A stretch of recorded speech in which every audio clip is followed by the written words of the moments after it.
धारा नगरी एक ऐसा देश था जहां सुख और स्मृति का राज था। राजा खड़क सिंह इस देश के न्यायप्रिय और वीर शासक थे। उनकी पत्नी रानी रूपवती न केवल अनुपम सौंदर्य की धनी थी बल्कि सच्ची पतिव्रता भी थी। उनके दो पुत्र रूप और बसंत थे, परंतु एक दिन अचानक रानी रूपवती गंभीर रूप से बीमार पड़ गई। रानी की बीमारी से पूरा राजमहल शोक मग्न हो गया। राजा खड़क सिंह ने राज्य भर से प्रतिष्ठित वेदों को बुलवाया और हर संभव उपचार कराया, लेकिन कोई भी रानी की बीमारी का निदान न कर पाया। धीरे धीरे रानी की हालत और भी बिगड़ती गई। उनका चेहरा पीला पड़ने लगा और दिन पर दिन उनका शरीर कमजोर होता गया। एक दिन रानी खिड़की से बाहर देख रही थी। उनकी दृष्टि शाही बाग के एक वृक्ष में फंसे घोंसले पर पड़ी। वह एक चिड़िया और चिड़ा अपने बच्चों के साथ रह रहे थे। कुछ समय बाद वह चिड़िया मर गई और चिड़ा अकेला रह गया, परंतु कुछ दिनों बाद एक नई चिड़िया को अपने घोंसले में ले आया। रानी ने यह देखा और सोचा शायद यही जीवन का सत्य है।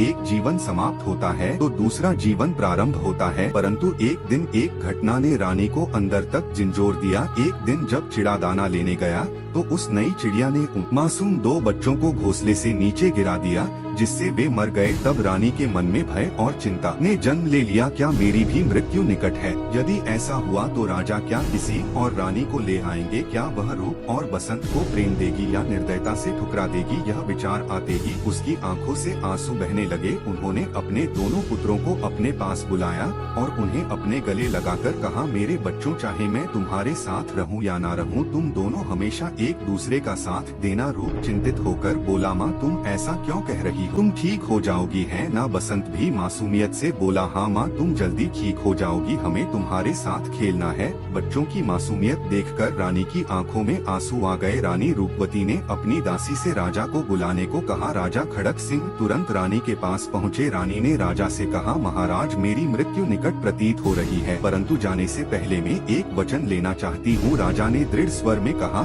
तुम्हें कुछ नहीं होगा रानी, मैं तुम्हें बचाने के लिए सब कुछ करूँगा। परंतु रानी ने अपनी कहानी सुनाई और राजा से वचन लिया कि वे उनकी मृत्यु के बाद दूसरी शादी नहीं करेंगे ताकि उनके पुत्र सुरक्षित रहे। राजा ने यह वचन लिया और तभी रानी की मृत्यु हो गई। रानी की मृत्यु से पूरा राजमहल शोक में डूब गया। राजा खड़क सिंह उदास रहने लगे। उन्होंने राजकाज छोड़ दिया। राजा और वजीरों ने राजा को दूसरी शादी के लिए मनाने की कोशिश की, लेकिन उन्होंने अपनी प्रतिज्ञा याद कर हर बार मना कर दिया। परंतु तब वह बच्चों के भविष्य के नाम पर उन्होंने दूसरा विवाह कर लिया। उनकी दूसरी पत्नी चंद्रिका बहुत निर्दय स्त्री थी। राजा ने अपने बच्चों से कहा, यह तुम्हारी नई माँ है। तो मासूम बच्चे उत्साहित हो गए, परंतु जब वे चंद्रकांता के पास गए और उसे माँ कहा तो उसने उन्हें क्रोध में आकर डांट दिया और उन्हें महल से दूर रहने की धमकी दी। राजा दुखी मन से चुप रहे और उन्हें अलग कक्ष में भेज दिया। समय बीतता गया और राजा वृद्ध हो गया और रूप बसंत युवा हो गए। तब एक दिन खेलते हुए उनकी गेंद चंद्रिका के कक्ष में चली गई। जब रूप उसे लेने गया, चंद्रिका उसे देखकर मोहित हो गई